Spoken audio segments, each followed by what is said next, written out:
अब बारी थी द चार्टर एक्ट ऑफ 1853।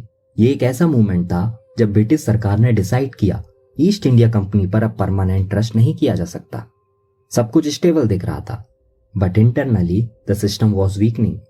1833 के एक्ट के बाद ब्रिटिश इंडिया में एक स्ट्रक्चर्ड सिस्टम तो बन गया था, but governance was still not efficient. Corruption issues, administrative confusion और इंडियंस की almost zero participation. The British government started questioning, can the company still govern India effectively? और इसी डाउट का आंसर था चार्टर एक्ट ऑफ 1853। इसके provisions थे, सबसे पहला मेजर चेंज, कंपनी का चार्टर एक्सटेंड किया जाता है, but without any fixed time limit. This meant company was now under constant British control.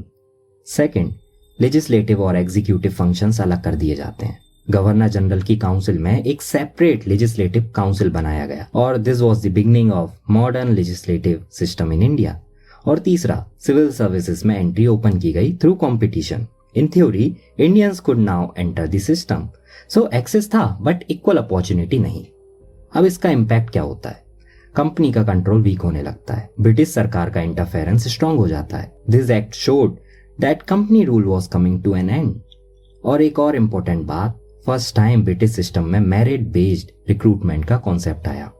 अगर 1833 ने सिस्टम बनाया था तो 1853 ने उस सिस्टम को टेस्ट करना शुरू किया और यहीं से सिग्नल मिल जाता है कि कंपनी का टाइम खत्म होने वाला है। और आगे क्या हुआ? 1857 का रिवॉल्ट और फिर 1858 एवरीथिंग चेंजेस।